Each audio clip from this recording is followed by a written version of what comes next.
On June 23, 2018, the boys from the Wild Boars Football Club headed out for their usual training session. This football team consisted of boys aged 11 to 16, led by a coach and his assistant. After completing their training, the head coach said goodbye to the players and began preparing for an upcoming match with the older team, putting his phone aside for the moment. Hours later, when he checked his phone again, he found numerous missed calls from concerned parents. The boys had not returned home, and their locations were unknown. He immediately began calling each player individually, but none responded until finally, one boy named Sangpol answered. Sangpol, a 13-year-old team member, had been picked up earlier by his mother. He informed the coach that the rest of the team and their assistant coach had ridden their bikes to explore the nearby Tam Luang caves. Realizing the severity of the situation, the coach quickly rushed to the cave. When he arrived, he made a distressing discovery. The abandoned bicycles of the boys still lay at the entrance, which means that the team was still inside the cave. The entrance, however, was now dangerously flooded by rapidly rising water levels due to unexpected heavy rainfall. The boys, if still alive, were trapped deep inside. Local Thai authorities soon arrived and found backpacks and other belongings left behind, but were unable to search further due to the dangerous flooding. Thai Navy SEAL divers were urgently dispatched to the region, setting up a crisis management operation to coordinate a potential rescue mission. During this developing crisis, Vernon Unsworth, a British caving expert residing nearby, volunteered his help. Unsworth, having spent years exploring and mapping Tam Luang, knew the cave well. He informed the authorities that Tam Luang was the fourth longest cave in Thailand, stretching more than 10 kilometers, with various pathways diverging deep underground. Unsworth helped establish communication between Thai authorities and the British Cave Rescue Council, enabling John Valanthan and Rick Stanton to fly in and support the ongoing efforts. These two men had worked together on numerous challenging missions and had significant experience in cave rescues and body recovery missions. As each day passed, anxiety grew. The boys had planned to spend only an hour inside the cave and would have likely run out of food by now. The rainfall continued, worsening flooding and further complicating the rescue efforts. Thai Navy SEAL divers were making little progress due to the extreme conditions, and there was initial skepticism about what the British divers could offer that the SEALs couldn't. Despite their civilian status, John and Rick were specialists in cave diving. Experienced enough to navigate flooded, dark, and cramped conditions, their first attempt to enter deeper into the cave proved challenging due to the strong water currents and almost zero visibility. At points, they had to rely solely on touch, pulling themselves forward along the cave floor. They meticulously laid guidelines to assist future dives, hoping to reach a large chamber known as Pattaya Beach. It was thought this chamber, located at a higher elevation, might provide the boys with refuge from the flooding waters. However, as the rain intensified, their initial search attempts had to be interrupted. Undeterred, Thai Navy SEALs and hundreds of volunteers tirelessly worked to lower the water level, diverting rivers, installing pumping stations, and searching for alternative cave entrances. Former Navy SEAL diver Salman Kunan was among the volunteers assisting the mission. Meanwhile, the SEALs established a base camp within the cave, stocked with equipment, air tanks, and divers in Chamber 3, the largest unflooded area accessible at that time. The boys have now been missing for 72 hours. Locals are still hoping for a miracle. After a slight improvement in the weather, John and Rick attempted their longest dive yet, determined to reach Pattaya Beach. The journey was long and exhausting, but they finally arrived at the highest point of the cave system, only to find it empty. Initially disappointed, the divers faced a difficult decision. The general rule is simple. Use 1/3 of your air supply going in, 1/3 for the way out, and keep 1/3 as a safety reserve. But the divers had already gone far beyond that limit. Still, they chose to press on, continuing deeper into the cave while laying guidelines along the way. They swam further than planned, deep into unknown territory. It was at this moment, after surfacing in a remote part of the cave, that they spotted a faint light. Moving towards it, they heard voices.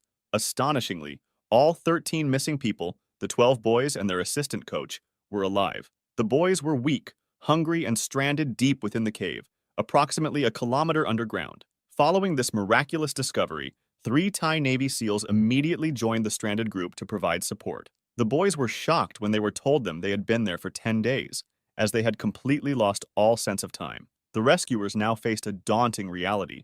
Finding the boys had been easy, but rescuing them safely seemed nearly impossible. Various strategies were proposed. For now, the plan is simple. Pump out as much water from the cave as possible, as quickly as they can. Meanwhile, Elon Musk constructed a child-sized submarine. But when the rescue team declined his offer, Arguing that a rigid device couldn't navigate the cave's narrow, twisting passages, he fired off a series of tweets criticizing the team. Another option was to teach the boys diving techniques, enabling them to exit the cave through underwater passages.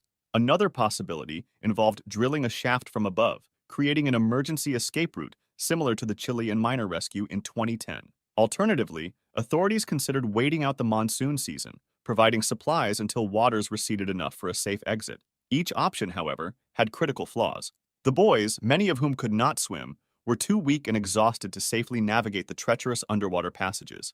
Drilling through solid rock to pinpoint the boys' exact location seemed unrealistic. In the case of the miners in Chile, it took about 7 weeks after their discovery before they could be freed. And waiting until the rainy season ended, several months away, posed severe risks as oxygen levels in the cave chamber were already dangerously low. And this was just the start of the rainy season, which wouldn't end until November. As the rescue team struggled with these harsh realities, tragedy struck. Retired Navy SEAL volunteer diver Salmon Coonan lost his life during an attempt to deliver supplies, highlighting the serious dangers involved in the mission. This painful loss increased the urgency and desperation of the situation, underscoring the danger everyone faced within Tam Luang Cave. With time running out and no safe options left, an unusual and risky plan emerged. It involved sedating the boys and transporting them through the flooded cave while unconscious. Rick Stanton reached out to his old acquaintance, Dr. Richard Harris, an Australian anesthesiologist with over 30 years of experience. Firstly hesitant due to the immense dangers involved, Harris eventually agreed, recognizing there were no better alternatives available. A highly specialized rescue team was flown in, composed of some of the world's best cave divers. The plan entailed dressing the boys in wetsuits and administering 2 injections of sedatives, leaving them fully unconscious. Each boy was fitted with a specialized diving mask covering their entire face, delivering continuous positive pressure to prevent water from entering, even if a gap formed underwater. The children's hands were bound behind their backs to prevent accidental interference, and oxygen tanks were secured to their chests to maintain proper head positioning and airway safety. Each child was also securely tethered to their diver, ensuring they wouldn't get lost. As the rescue began, the lives of these children were literally in these divers' hands. Any incident with the mask could result in the kid drowning. At points where the cave allowed passage by foot, divers transported the unconscious boys on stretchers. Mid-journey, the divers had to administer additional sedatives with a preloaded syringe. Although the divers constantly worried for the boys' safety, confidence began to build after the first 2 boys successfully reached Chamber 3. Somehow, the plan seemed to be working. At Chamber 3, the water had been successfully drained enough for the Thai Navy SEALs and volunteers to carry the boys safely through the remaining challenging terrain. News of the successful initial rescues spread rapidly, bringing hope and relief worldwide. On the first day, 4 boys were rescued. Another 4 followed the next day. On the final day, 4 more boys and their assistant coach remained. The rescue went according to plan, until a major complication arose with the smallest boy. The positive pressure mask was too large for his face, failing to create a watertight seal. Despite desperate attempts to tighten the mask, divers had to resort to an alternative, a smaller recreational children's mask, barely suitable for the circumstances. Despite difficulties, they secured the mask as best as possible and proceeded, hoping for the best. Miraculously, despite all obstacles, the final group made it safely out of the cave. The entire world celebrated as the last boy and their assistant coach emerged, completing the rescue successfully. However, the operation was not without cost.